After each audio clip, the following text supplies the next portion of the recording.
کہ وہاں فرمایا گیا تھا کہ تین جو سب سے بڑے بڑے گناہ ہیں، والذین لا يدعون مع اللہ الہا آخر، وہ لوگ کہ جو اللہ کے ساتھ کسی اور الہ کو پکارتے نہیں ہیں، کسی اور سے دعا نہیں کرتے، ولا يقتلون النفس التي حرم اللہ الا بالحق، نہیں انسانی جان کو قتل کرتے ہیں جسے کہ اللہ نے محترم قرار دیا ہے مگر حق کے ساتھ، یعنی کوئی قانون کی دفعہ ان کے اوپر لاگو ہو جائے تو بات دوسری ہے۔ قتل عمد کے قصاص میں قتل ہوگا، یا یہ کہ زنا اگر شادی شدہ مرد یا عورت کرتے ہیں تو ان کی سزا جو ہے وہ رجم ہے، جو قتل کی ایک بہت ہی شدید شکل ہے، یا مرتد کی سزا قتل ہے، اور یا پھر یہ ہے کہ کافر کو قتل کیا جا سکتا ہے جو حربی ہو، جس کے ساتھ جو جنگ ہے وہ ڈکلیئرڈ ہو۔ ان چار صورتوں کے علاوہ کسی انسان کو کسی حالت میں کسی جذبے کے تحت قتل کرنا جائز نہیں ہے، حرام ہے، حرام مطلق ہے۔ یہ ہمارے ہاں جو وہ عزت کے نام پر آنر کلنگز جو ہو رہی ہوتی ہیں، یہ سب کے سب جو ہے جرم ہے اسلام کی نگاہ میں۔ کسی کو یہ حق حاصل نہیں ہے کہ اس طرح سے اپنے ہاتھ میں قانون کو لے لے۔ لیکن اس کے بعد فرمایا تھا کہ جو لوگ یہ کام کرتے ہیں تو پھر یہ ہے کہ یلقا اساما، وہ اس کی پاداش بھگت کر رہیں گے۔ یضاعف لہ العذاب یوم القیامہ، ان کے لیے قیامت کے دن عذاب دگنا کر دیا جائے گا، بڑھا دیا جائے گا۔ وَيَخْلُدْ فِيهِ مُهَانًا، اور وہ رہیں گے اس میں ہمیشہ ہمیش نہایت ذلت کے ساتھ، رسوا ہو کر۔ إِلَّا مَن تَابَ وَآمَنَ وَعَمِلَ عَمَلًا صَالِحًا، اس میں استثناء ہے کہ جو توبہ کرے اور تجدید ایمان کرے یا ایمان لائے۔ اگر پہلے کافر تھا تو ایمان لائے گا، اور اگر پہلے مسلمان تھا لیکن یہ کہ یہ گناہ سرزد اس سے ہوا تو گویا کہ ایک طرح کے کفر میں وہ داخل ہو گیا تھا، ایمان حقیقی سے محروم ہو گیا تھا، تو گویا کہ تجدید ایمان کرے۔ الا من تاب وآمن وعمل عملا صالحا، اور پھر اس کا عمل تبدیل ہو جائے، عمل درست ہو جائے، غلط کام کو فی الواقع چھوڑ دے۔ فاولئک یبدل اللہ سیئاتہم حسنات، تو یہ وہ لوگ ہیں کہ اللہ تعالیٰ ان کی برائیوں کو بھلائیوں سے بدل دے گا۔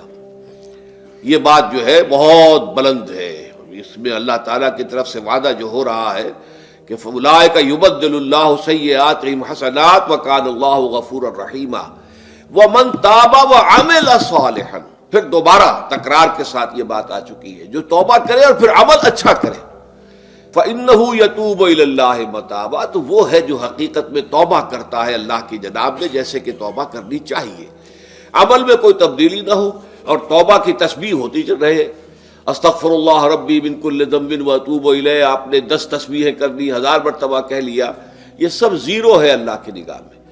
ذکر کا ثواب مل جائے گا کہ اتنا وقت آپ نے اللہ کا نام لیا ہے، اللہ کا ذکر کیا ہے، اس کا ثواب تو ملے گا، لیکن یہ توبہ نہیں ہے، اس سے کسی گناہ کی معافی کا کوئی سوال نہیں ہوتا، اس سے برائیوں کے بھلائیوں میں بدلنے کا کوئی امکان نہیں ہے، اس سے اس کی سزا سے بچنے کی کوئی سبیل نہیں ہے۔ اب سورہ تحریم میں خاص طور پر ایک خاص جو پس منظر ہے اس کے اعتبار سے یہ آیت آ رہی ہے، یا ایھا الذین آمنوا توبوا الی اللہ توبۃ نصوحا، اے وہ لوگوں جو ایمان لائے ہو، اے ایمان کے مدعیوں، دعوے داروں، توبہ کرو اللہ کی جناب میں، لیکن وہ توبہ خالص ہونی چاہیے، توبۃ نصوحا۔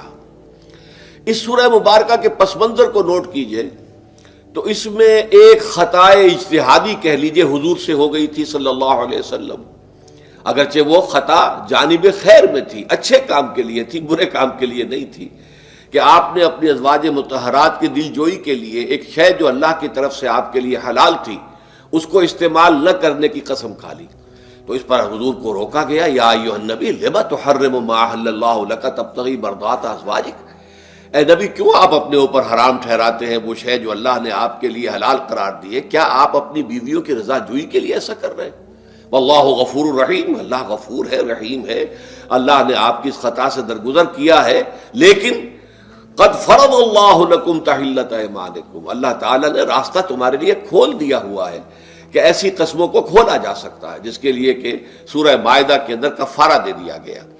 تو گویا کہ حضور کو یہاں حکم دیا جا رہا ہے کہ آپ اپنی اس قسم کا کفارہ دیجئے، قسم کا، اور یہ جو قسم ہے اس کو کھول دیجئے۔ نمبر 2 پہ پھر 2 ازواج مطہرات کا معاملہ آیا کہ حضور نے ایک راز کی بات کہی ایک زوجہ محترمہ سے، لیکن انہوں نے وہ راز جو ہے وہ دوسری زوجہ محترمہ کو پہنچا دیا جن میں زیادہ آپس میں قریبی تعلق تھا. تو گویا کہ یہ بھی ایک طرح سے خیانت ہو گئی، اس لیے کہ راز جو ہے وہ تو ایک امانت ہوتا ہے، اور خاص طور پر عائلی زندگی میں میاں بیوی کے درمیان کے جو معاملات ہوتے ہیں وہ تو بہت ہی رازداری پر مبنی ہوتے ہیں. اس لیے ان میں سے کوئی چیز جو ہے جس کو خاص طور پر کہا گیا ہو کہ یہ ایک راز کی بات ہے، یہ تم سے کہہ رہا ہوں، کسی اور سے کہنا نہیں ہے، تو اس میں جو غلطی ہوئی ہے وہ بھی ایک بڑی غلطی تھی حضرت عائشہ صدیقہ رضی اللہ تعالی عنہا ان کی. تو ان دونوں کے پس منظر میں پھر تیسری بات آئی کہ اہل ایمان اگر تم غافل ہو اپنے اہل و عیال کی طرف سے اس اعتبار سے کہ ان کا کردار کیسا بن رہا ہے، وہ اللہ کے بندے ہیں یا کوئی غلطیاں کر رہے ہیں، خطا کر رہے ہیں، تو دیکھو یہ تم ان کے ساتھ جو ہے وہ محبت نہیں کر رہے، عداوت کر رہے ہو. اس لیے کہ تمہاری اس نرمی، تمہاری اس شفقت اور ان محبت کے اندر اس درجے بڑھ جانا کہ اس میں اللہ تعالیٰ کے جو حرام کردہ امور ہیں ان میں بھی تم ملوث ہو جاؤ، تو یہ گویا کہ در حقیقت تم اپنے آپ سے بھی دشمنی کر رہے ہو اور ان سے بھی دشمنی کر رہے ہو. اپنے آپ سے دشمنی کر رہے ہو کہ تمہاری عاقبت خراب ہوگی، ان سے دشمنی کر رہے ہو کہ ان کی اگر تربیت غلط ہو جائے گی تو گویا کہ وہ جہنم کا نوالا بنیں گے. اب اس تین چیزوں کے پس منظر میں فرمایا جا رہا ہے یا ایھا الذین آمنوا توبوا الی اللہ توبۃ نصوحا، اے ایمان والو، اے ایمان کے دعوے دارو، اللہ کے جناب میں توبہ کرو، لیکن توبہ خالص نصوحا. پہلی بات تو یہ جانیے، میں نے بھی یقیناً پہلے بھی عرض کیا ہوگا لیکن دہرانے میں کوئی حرج نہیں ہے، عربی زبان میں یہ دو الفاظ بہت قریب ہیں، آبا یعوب اوبن اور تابا یتوب توبن یا توبتن. آبا یعوب اوبن بھی ہوتا ہے واپس لوٹنا، لیکن یہ ہے کسی یعنی مادی چیز کی طرف سے واپس لوٹنا. ایک ہے تابا یتوب توبن یا توبتن، وہ کسی فعل سے، معنوی چیز سے پلٹ آنا، لوٹ آنا. چنانچہ ایک بڑی پیاری جو دعا حضور صلی اللہ علیہ وسلم مانگا کرتے تھے، آپ کی مسنون دعاؤں میں سے ہے، جب آپ سفر پر گئے واپس گھر آئے تو گھر میں داخل ہوتے ہوئے آئبونا تائبونا لربنا حامدون، ہم پلٹ کر آ گئے ہیں سفر سے، وطن سے میں پہنچ گئے ہیں، گھر میں داخل ہو رہے ہیں، اور ہم اس حال میں بھی اپنے رب کی جناب میں توبہ بھی کر رہے ہیں، رجوع کر رہے ہیں اللہ کی جناب میں، اور اپنے رب کی حمد کرتے ہوئے داخل ہو رہے ہیں. آئبونا تائبونا لربنا حامدون. اسی طرح آپ بازار جائیں، اس کے بعد اپنے گھر میں داخل ہو تو یہ دعا پڑھیں، تو یہ گویا یہ بہت ہی ایک یوں سمجھیے مبارک، بہت سی اس کے اندر برکات ہوں گی. تو اس میں بھی لفظ آبا یعوب اوبن، تابا یتوب توبن، یہ دونوں کے بہت قریب آ گئے، آئبونا تائبونا لربنا حامدون. توبو الی اللہ، اب الہ کو نوٹ کیجئے، یہ توبہ کا لفظ بھی بہت سے ایسے الفاظ میں سے عربی زبان کے، جیسا کہ اس سے پہلے ہم دیکھ چکے ہیں کہ ایک لفظ ہے رغبہ، رغبہ رغبت جسے اردو میں ہم بولتے ہیں. رغبہ الہ ہوگا تو کسی شے کی طرف رجحان ہونا، اس کی طلب پیدا ہو جانا، اس کی خواہش پیدا ہو جانا. اور رغبہ عن ہوگا تو کسی چیز سے متنفر ہو جانا، دور ہٹ جانا، دور چلے جانا. ورب ایک ہی ہے، پریپوزیشن کی چینج سے بالکل برعکس نتیجہ نکل آیا. ومن رغب عن سنتی فلیس منی، جسے میری سنت پسند نہیں ہے، جو اس سے ہٹتا ہے، پیچھے ہٹتا ہے، اس کو ترک کرتا ہے، اس کا مجھ سے کوئی تعلق نہیں. اسی طرح مالا یمیل و میلن، مالا الہ کسی شے کی طرف مائل ہونا، مالا عن اس شے سے ہٹ جانا، پیچھے ہٹ جانا، نفرت ہو جانا.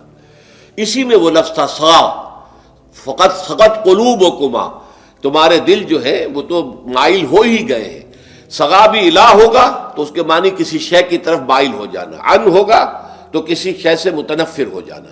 تو وہاں میں عرض کر چکا تھا لقد سقط قلوبکما، تو اے نبی کی دونوں بیویوں، تمہارے دل تو یقیناً اللہ کی طرف مائل ہو چکے ہیں، توبہ کی طرف مائل ہو چکے ہیں، لیکن زبان سے یہ کہتے ہوئے کہ حضور معاف کر دیجئے غلطی ہو گئی، یہ اس میں ذرا حجاب آ رہا ہے.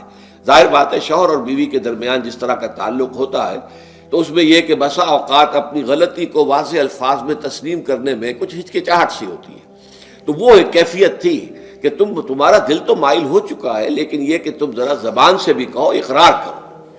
اسی طریقے سے یہ لفظ توبہ ہے، توبہ الہ ہے کسی کی جناب میں توبہ کرنا. جب اللہ تعالیٰ کی طرف توبہ کا لفظ آئے گا تو توبو الی اللہ توبۃ نصوحا، اللہ کی جناب میں توبہ کرو. اور جب اللہ تعالیٰ توبہ کرتا ہے، یہ لفظ جو ہے دو طرف استعمال ہوتا ہے، تواب بندہ بھی ہے، تواب اللہ بھی ہے. اللہ تواب ہے، بہت توبہ کا قبول کرنے والا، بندہ تواب ہے، بہت زیادہ توبہ کرنے والا۔ وہ حدیث میں آپ کو سنا چکا ہوں، کل بنی آدم خطاؤون وخیر الخطائین التوابون، تمام بنی آدم نہایت خطا کار ہیں، گناہ گار ہیں، غلطیاں ہوتی ہیں، خطائیں ہوتی ہیں، لیکن ان خطا کاروں میں بہتر لوگ وہ ہیں جو بہت توبہ کرنے والے، رجوع کرتے، پلٹتے ہیں، ان میں پشیمانی پیدا ہو جاتی ہے اور وہ اللہ تعالیٰ کی جناب میں رجوع کرتے ہیں، تو وہ تواب ہیں، بہت زیادہ توبہ کرنے والے۔ لیکن اللہ کی جناب میں توبہ جب بندہ کرتا ہے تو وہ الہ آئے گا، تابہ الہ، اس نے توبہ کی اللہ کی جناب میں۔ اللہ توبہ کرتا ہے یعنی اللہ تعالیٰ جو ہے اپنی نظر شفقت اور نظر رحمت جو پھیر دی تھی اس نے کہ ایک بندے نے گناہ کیا ہے، میرے حکم کی جو ہے خلاف ورزی کی ہے، معصیت کا ارتکاب کیا ہے، تو اللہ تعالیٰ اپنی رحمت اور شفقت کی نگاہ اس سے ہٹا لیتا ہے۔ لیکن جب بندہ توبہ کرتا ہے تو پھر اللہ تعالیٰ بھی رجوع فرماتا ہے اور اپنی شفقت اور رحمت اور مغفرت کے ساتھ بندے کی جانب متوجہ ہو جاتا ہے۔ لیکن وہاں تابہ اعلیٰ آئے گا، تم علینا، اے پروردگار ہماری توبہ کو قبول فرما، وہ الہ کے ساتھ آئے گا۔ ہم جب توبہ کریں گے تو وہ الہ کے ساتھ آئے گا۔ تو یہاں فرمایا توبو الی اللہ، اللہ کی جناب میں توبہ کرو، پلٹو، رجوع کرو، اور توبۃ نصوحا، خالص توبہ۔ اس کی جو وضاحت تھوڑی سی میں ابھی کر چکا ہوں کہ خالص توبہ سے مراد کیا ہے۔ یہ نہیں کہ بس توبہ کی ورد ہو رہا ہے اور توبہ جو ہے وہ اس کے کلمات زبان سے ادا کیے جا رہے ہیں۔ بعض لوگ ہیں وہ جو آیت کریمہ ہے اس کا 1.25 لاکھ کا ہو رہا ہے، ورد ہو رہا ہے، کتنا ہو رہا ہے، اس کی تسبیح پڑھ رہے، اس سے کچھ نہیں ہوتا جب تک کہ دل کے اندر گناہ سے نفرت پیدا نہ ہو جائے، حقیقی پشیمانی نہ ہو کہ یہ مجھ سے بہت غلط حرکت سرزد ہوتی رہی ہے، پختہ ارادہ نہ ہو کہ آئندہ یہ کام نہیں کروں گا یا کروں گی، اور یہ کہ بالفعل بھی اس کام کو چھوڑ دیں۔ یہ 3 شرطیں کم سے کم ہیں ان چیزوں میں کہ جو حقوق اللہ میں سے ہیں، اللہ تعالیٰ کے حقوق، ان میں کوتاہی ہوئی ہے، ان میں غلطی ہوئی ہے، اس میں انسان نے کسی معصیت کا ارتکاب کیا ہے، تو 3 شرطیں۔ حقیقی پشیمانی نمبر 1، جس کے لیے میں نے اقبال کا شعر آپ کو سنایا تھا جو بالکل نوجوانی کے دور میں انہوں نے کہا تھا، اور کسی، اب میں نام بھول رہا ہوں، کوئی بہت بڑے شاعر تھے، استاذ تھے، اساتذہ، استاذ الشعراء، انہوں نے کہا تھا کہ میاں صاحبزادے اس عمر میں اور یہ شعر اس قدر اونچا شعر ہے کہ موتی سمجھ کے شان کریمی نے چن لیے قطرے جو تھے میرے عرق انفعال کے۔ انفعال کہتے ہیں شرمندگی کو، کہ میں جب شرمندہ ہوا کہ میں اللہ کی جناب میں یہ کیا حرکت کر بیٹھا، تو اس سے میرے پیشانی پر جو پسینے کے قطرے رونما ہوئے، اللہ تعالیٰ نے ان کو موتی سمجھ کے چن لیا۔ اللہ تعالیٰ کو بندے کی توبہ سے اتنی خوشی ہوتی ہے۔ وہ حدیث بھی میں آپ کو سنا چکا ہوں کہ تم اندازہ کرو، ایک شخص ہے کہ جو ایک ریگستان میں لقودق صحرا میں سفر کر رہا تھا، اس کا ایک اونٹ تھا جس پر وہ سفر کر رہا تھا، اسی پر اس کا جو بھی راستے کا کچھ کھانا وانا تھا، خوراک تھی، وہ بھی، اس کی پوٹلیاں بھی تھیں اور پانی کی چھاگل بھی بندھی ہوئی تھی۔ تھوڑی دیر کے لیے وہ ایک درخت کے سائے میں بیٹھ گیا استراحت کے لیے، وہ اسی میں آنکھ لگ گئی اس کی۔ اب جب آنکھ کھلی تو دیکھا کہ اونٹ غائب ہے۔ اب اونٹ گویا کہ اس کی زندگی کا واحد سہارا، کہاں جائے گا اب بغیر اونٹ کے؟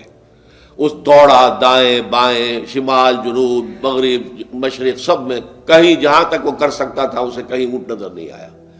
تو پھر وہ اسی درخت کی سائے میں آ کر بیٹھ جاتا ہے موت کے انتظار میں کہ اب تو موت ہی آئے گی، نہ کھانے کو کچھ، نہ پینے کو پانی، نہ سواری کہ میں کہیں یہاں سے نکل سکوں۔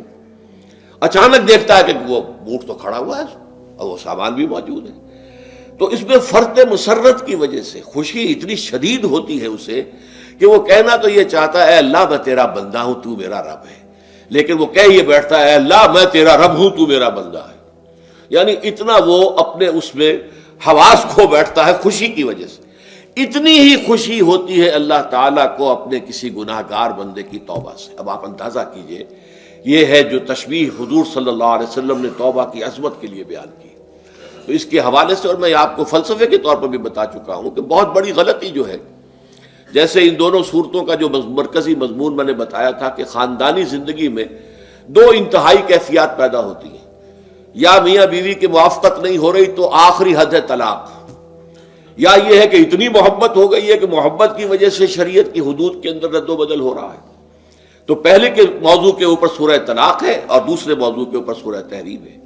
تو طلاق کے معاملے میں بھی عیسائیوں سے جو بہت زیادہ غلطی بہت بڑی سرزد ہوئی وہ یہ ہے کہ حضرت عیسیٰ نے یہ فرمایا تھا کہ جو شخص اپنی بیوی کو طلاق دیتا ہے گویا کہ ناحق، وہ گویا کہ اس سے زنا کرواتا ہے، یعنی یہ کہ طلاق ہو گیا اس کو، اب وہ بیچاری جو ہے وہ بے شوہر کے ہے، عام طور پر مطلقہ سے کوئی شادی نہیں کرتا، تو اب اس کے فتنے میں مبتلا ہونے کا امکان موجود ہے، وہ زناکاری پر آمادہ ہو سکتی ہے، تو اس جس شخص نے اسے غلط طلاق دی تھی در حقیقت وہ ذمہ دار ہوگا اس زناکاری کا جو وہ کر رہی ہے۔ یہ اصل میں ایک اخلاقی تعلیم تھی جس کو کہ انہوں نے قانونی سمجھ لیا اور طلاق کا دروازہ بند کر دیا، حالانکہ شریعت موسوی میں طلاق کا راستہ کھلا تھا جیسے شریعت محمدی میں، کہ اگر کوئی صورت ایسی ہے کہ مزاج نہیں مل رہا ہے تو ٹھیک ہے، علیحدہ ہو جاؤ، سیپریشن کا راستہ کھلا ہوا ہے۔ اگرچہ اللہ کو حلال چیزوں میں سب سے زیادہ ناپسند طلاق ہے، اللہ چاہتا یہی ہے کہ یہ بندھن بندھ جائے تو بندھا رہے ساری عمر، لیکن یہ کہ یہ بھی نہیں ہے کہ گھر کے اندر چخ چخ ہوتی رہے، چپکلش چلتی رہے، گھر کے اندر چین نہ رہے، راحت نہ رہے، باہمی اعتماد نہ ہو اور پھر بھی وہ بندھن بندھا رکھا جائے، اس کا کوئی فائدہ نہیں۔ تو قانون وہ تھا لیکن اخلاقی تعلیم یہ تھی، جیسے حضور نے فرمایا ابغض الحلال عند اللہ الطلاق، لیکن ساتھ ہی میں نے وہ حدیث بھی آپ کو سنا دی کہ جو شخص اپنی بیوی کی جو بھی اس کی روش ہے اس سے سخت نالاں ہے، شکایتیں کرتا پھرتا ہے دوسروں سے، طلاق نہیں دیتا، تو اللہ تعالیٰ اس کی دعا سنتا ہی نہیں کہ جب میں نے تمہارے لیے راستہ کھلا ہوا تھا وہ تم اختیار نہیں کر رہے۔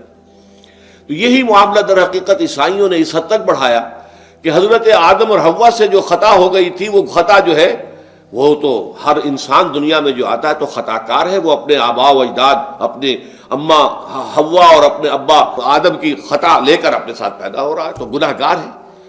مین is sinful from the very birth. اب اس کا کیا علاج ہو پھر؟ وہ تو اس کا علاج ڈھونڈا کہ اللہ نے اپنا اکلوتا بیٹا زمین پر بھیج کر اور اسے ان لوگوں کی طرف سے کفارہ بنا لیا کہ جو ہمارے اس بیٹے پر ایمان لے آئے۔ یہ سارا عقیدہ بنائے فاسد علی الفاسد کیوں ہوا؟ کہ توبہ کے بارے میں تصور ان کا غلط ہو گیا۔ اللہ قرآن مجید نے واضح کیا کہ غلطی تو ہوئی تھی حضرت آدم و حوا سے، شیطان کے بہکانے میں آ گئے تھے، لیکن یہ کہ پھر انہوں نے توبہ کی، اللہ نے تاب علیہ، اللہ نے اس کی توبہ قبول فرما لی۔ فتلقى آدم من ربہ کلمات فتاب علیہ، تو آدم نے اپنے رب سے کچھ کلمات سیکھ لیے، پشیمانی تو ہو گئی تھی، شرمندگی ہو گئی تھی، لیکن الفاظ نہیں مل رہے تھے، کن الفاظ میں اللہ کی جناب میں توبہ کروں۔ اللہ کی کمال شفقت کے اللہ نے وہ الفاظ بھی انہیں تلقین کر دیے جو سورہ اعراف کے اندر بیان ہوئے ہیں، ربنا ظلمنا انفسنا وان لم تغفر لنا وترحمنا لنکونن من الخاسرین۔ اللہ نے توبہ قبول فرما لی، فتاب علیہ۔ اب جو بچہ پیدا ہو رہا ہے نسل آدم کا، وہ کوئی اپنے جد امجد جو ہے حضرت آدم اور حضرت حوا کے گناہ کی پوٹ لے کر نہیں آتا ہے، وہ تو کل مولود یولد علی الفطرہ، فطرت الاسلام پہ پیدا ہوتا ہے۔ تو توبہ کی در حقیقت جو عظمت اور حقیقت ہے ہمارے دین میں، اس کو نہ سمجھنے سے بھی بہت بڑی غلطیاں لوگوں سے ہو جاتی ہے، اور تاریخ انسانی میں اتنی بڑی بڑی غلطیاں ہوئی ہیں۔ طلاق کے معاملے میں بھی عیسائیوں نے پھر یہ کیا کہ سوائے اس کے کوئی شکل نہیں ہے کہ بیوی زنا کار ہو تو پھر تو طلاق ہو جائے گی، سیپریشن ہو جائے گی، لہذا جو طلاق دینا چاہتے تھے وہ ایسے مواقع پیدا کرتے تھے کہ بیوی زنا کرے، یا یہ کہ جھوٹی گواہیاں فراہم کرتے تھے زنا کاری کی اور پھر اس سے چھٹکارا حاصل کرتے تھے۔ اس کے بغیر چھٹکارا حاصل کرنے کی کوئی شکل نہیں تھی۔ اس پر بڑے بڑے افسانے جو ہیں وہ مغربی لٹریچر کے اندر آپ کو ملیں گے کہ عورت سے نجات پانے کے لیے انہیں پھر یہ کرنا پڑتا تھا کہ جھوٹے طور پر جھوٹا الزام تہمت لگا کر اس کے اوپر زنا کا الزام ثابت کرے، یا یہ ہے کہ اسے واقعتاً خود ایسے حالات میں ڈال دے کہ وہ زانیہ بن جائے اور پھر اس سے نجات حاصل۔ یہ گویا کہ پھر وہی بنائے فاسد علی الفاسد، ایک غلط بات کے اوپر دوسری غلط بات کا۔ تو توبوا الی اللہ توبۃ نصوحا، توبہ کرو اللہ کی جناب میں جو کہ خالص توبہ ہو۔ خالص توبہ میں 3 شرائط میں نے بیان کر دی کہ اگر اللہ کے حقوق میں معاملے میں کبھی بیشی ہوئی ہے تو پھر یہ ہے کہ پشیمانی حقیقی، عزم مصمم دوبارہ نہیں کروں گا نہ کروں گی، اور نمبر 3 یہ کہ ایک مرتبہ اس گناہ کو لازماً چھوڑ دینا۔ اس کے بعد جو ہے اگر یہ حقوق العباد میں سے ہے تو ایک چوتھی اضافی شرط ہے، یا تو اس کی تلافی کرو، اس کا پیسہ مارا تھا تو پیسہ دو، بہن کا حق جو ہے وراثت میں کھایا تھا تو اس کو ادا کرو، یا اس سے معافی حاصل کرو، یا پھر ایک شکل ہو سکتی ہے کہ اگر وہ فوت بھی ہو گیا ہے، اب کوئی شکل نہیں ہے، اس کی طرف سے صدقہ و خیرات کرتے رہو، اللہ یہ میں کر رہا ہوں اس کے حساب میں اس کو جمع کر دے، اور میری جو کوتاہی تھی اس کو معاف فرما دے، اس کو جو ہے وہ ڈیبٹ کریڈٹ ہو جائے گا، ورنہ پھر آخرت میں یہ ہوگا کہ آپ کی نیکیاں اس کے حوالے کی جائیں گی۔ یا آپ کے پاس نیکیوں کا ذخیرہ بھی کافی نہ ہوا تو اس کے گناہ آپ کے پلڑے میں ڈال دیے جائیں گے. اور اسی کو حضور نے فرمایا کہ میری امت کا اصل مفلس وہ ہے. آپ نے پوچھا اتدرون من المفلس، آپ لوگ جانتے ہیں کہ مفلس کون ہوتا ہے؟ تو صحابہ نے وہی جواب دیا جو ہم میں سے ہر شخص جواب دے گا، المفلس عندنا من لا درہم لہ ولا دینار. ہمارے نزدیک ہم مفلس اس کو کہتے ہیں جس کے پاس درہم و دینار نہیں ہے، روپیہ پیسہ نہیں ہے.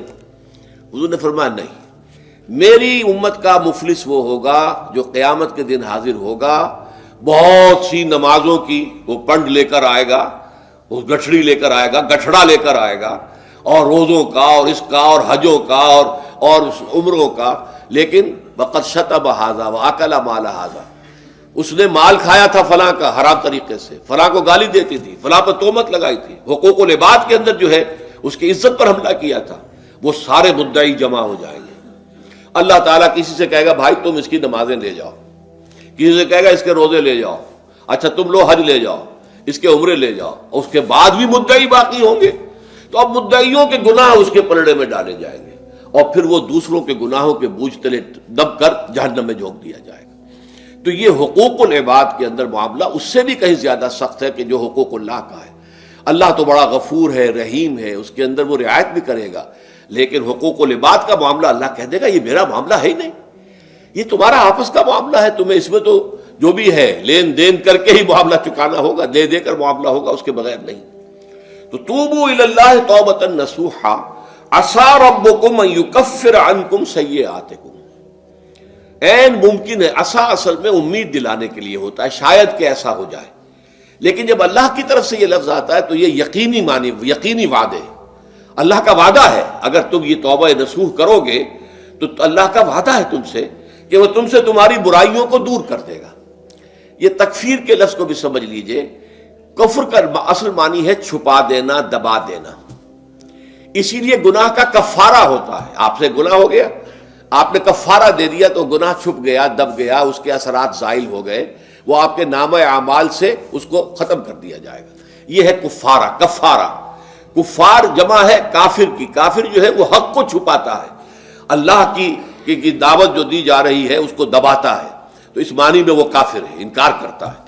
لیکن یہ کہ ایک کفران نعمت ہے، کسی نے آپ پر احسان کیا ہے اور آپ اس کا احسان نہیں مان رہے، آپ کے لیے دل میں اس کے لیے کوئی احسان بندی کے جذبات پیدا نہیں ہوئے، تشکر کا جذبہ پیدا نہیں، یہ کفران نعمت ہے. تو تکفیر اس کو بھی کہتے ہیں، تکفیر اسے بھی کہتے ہیں مسلمان امت میں سے کسی کو نکال دینا، اس لیے کہ وہ بنیادی عقائد میں علیحدہ ہو گیا ہے. تو یہ پرجنگ ہے، یہ بھی تکفیر ہے. تو تکفیر اعمال کیا ہے کہ برے اعمال کو دھو دے گا تمہارے نامہ اعمال سے، اور نمبر 2 تمہارے دامن کردار سے بھی دھو دے گا. جو غلطیاں تمہارے اوپر چلی آ رہی تھی، اتنے عرصے تک تم کرتے رہے ہو، تمہارا کردار جو ہے اس سے مقدر ہو گیا ہے، اس کے اندر جو ہے خرابی پیدا ہو گئی ہے، تو اللہ اس کو بھی دھو دے گا. تو دنیا میں بھی تکفیر کا اثر ہوگا کہ انسان کی اصلاح ہو جائے گی، اس کی سیرت و کردار جو ہے صحیح رخ پر آ جائیں گے. اور آخرت میں یہ ہے کہ اس کا جو اعمال نامے میں جو گناہ درج تھا وہ وہاں سے صاف کر دیا جائے گا، محو کر دیا جائے گا. یہ تکفیر 2 گناہ ہے. اور اس میں جو ہم سورہ الفرقان میں پڑھ کر آئے ہیں وہ اس سے بھی اگلی بات ہے. اولئک یبدل اللہ سیئاتہم حسنات. جہاں گناہ کا اندراج تھا وہاں اب نیکی کا اندراج ہو جائے گا. تمہاری سیرت و کردار میں جو گناہ کا پہلو تھا وہ اب نیکی کے پہلو میں بدل جائے گا. یہ تکفیر گویا کہ دنیا میں بھی اور آخرت میں بھی. عسیٰ ربکم، امید ہے اور اللہ کا وعدہ ہے کہ وہ تم سے تمہاری برائیوں کو دور کر دے گا. مطلب یہ کون انسان ہے جو برائی سے بالکل پاک ہے؟ کل بنی آدم خطاؤون و خیر الخطائین التوابون. توبہ کرو، توبہ نصوح کرو، اللہ تعالیٰ دھو دے گا. تمہارے دامن کردار سے بھی داغ اور دھبے صاف کر دے گا اور تمہارے اعمال نامے سے بھی. وَيُدْخِلَكُمْ جَنَّاتٍ تَجْرِي مِن تَحْتِهَا الْأَنْهَارُ، اور تمہیں داخل کرے گا ان باغات میں جن کے نیچے یا جن کے دامن میں ندیاں بہتی ہوں گی. یوم لا یخزی اللہ النبی والذین آمنوا معہ، وہ دن کہ جس دن اللہ رسوا نہیں کرے گا نہ نبی کو اور نہ ان کو جو ان کے ساتھ ایمان لائے. ان کے ساتھ ایمان لانے، ظاہر بات ہے انبیاء کے رسوا ہونے کا تو کوئی سوال ہی نہیں. یہاں اس کا ذکر جو ہے وہ تو صرف بطور تذکرہ کر دیا گیا، ورنہ اصل کیا ہے جو نبی کے ساتھ ایمان لائے. اور نبی کے ساتھ ایمان لانے والوں میں درجہ اول کے لوگ وہ ہیں جو صحابہ کرام ہیں، جو حضور کے زمانے میں تھے، حضور کے ساتھ دیا انہوں نے اپنے جان و مال سے حضور کے مشن کو تقویت پہنچائی. جہاں حضور کا پسینہ گرا وہاں اپنی خون کی ندیاں بہا دی، اپنی جانیں دے دی. تو وہ ہے اولین. لیکن اللہ تعالی ہمیں بھی ان میں شامل کرے، اس لیے کہ جیسے کہ سورہ بقرہ کی جو آخری سے پہلی آیت ہے اس کے اندر بیان فرمایا گیا کہ آمن الرسول بما انزل الیہ من ربہ والمؤمنون، ایمان لائے رسول محمد صلی اللہ علیہ وسلم اس چیز پر کہ جو ان کے اوپر ان کے رب کی طرف سے نازل کی گئی، اور ایمان لائے صاحب ایمان. وہ صاحب ایمان سب کے سب شامل ہو جائیں گے. تو قیامت کے دن اللہ تعالیٰ رسوا نہیں کرے گا. یوم لا یخزی اللہ النبی والذین آمنوا معہ، جس دن کہ اللہ تعالیٰ رسوا نہیں کرے گا نہ اپنے نبی کو صلی اللہ علیہ وسلم اور نہ ہی ان کو کہ جو ان کے ساتھ ایمان لائے. اور یہ آخرت کی رسوائی جو ہے بہت بڑی رسوائی ہے. دنیا کی رسوائی انسان جو ہے اس کو بہت ہلکا سمجھے، آخرت کی رسوائی بہت بڑی ہے. پوری خلق خدا جہاں جمع ہوگی، پوری انسانیت جمع ہوگی، تمام آدم سے لے کر آخری انسان تک جمع ہوں گے، اور وہاں اگر رؤوس الاشہاد ہمارا پردہ چاک کیا جائے، ہمارے گناہوں کو جو ہے اعلان کیا جائے، تو وہ کتنی بڑی رسوائی ہوگی. اسی لیے یہ دعا مانگتے رہنا چاہیے، اللہم ربنا اجرنا من خزی الدنیا والآخرہ، اے اللہ ہمیں بچا لے، دنیا اور آخرت دونوں کی رسوائی سے بچا لے. دنیا کی رسوائی یہ ہے کہ آپ کی کسی غلط کام کا چرچا ہو جائے، دنیا کے اندر پھیل جائے، آپ کی جو ہے عزت جو ہے وہ داغدار ہو جائے، اس سے بھی اے اللہ بچا لے، پردہ ڈال دے. جیسے کہ حضور نے لفظ استعمال کیا الا یتغمدنی ربی برحمتہ، اللہ یہ کہ میرا پروردگار مجھے اپنی رحمت کی چادر تلے ڈھانپ لے. اللہ تعالیٰ دنیا میں بھی ہمیں ڈھانپے رکھے اور آخرت میں بھی ڈھانپ لے. تو یہ خزی دنیا والآخرہ، اے اللہ ہمیں دنیا کی بھی رسوائی سے بچائے رکھ اور آخرت کی رسوائی سے بھی بچا لیجو. بارک اللہ لی ولکم فی القرآن العظیم ونفعنی وإیاکم بالآیات والذکر الحکیم.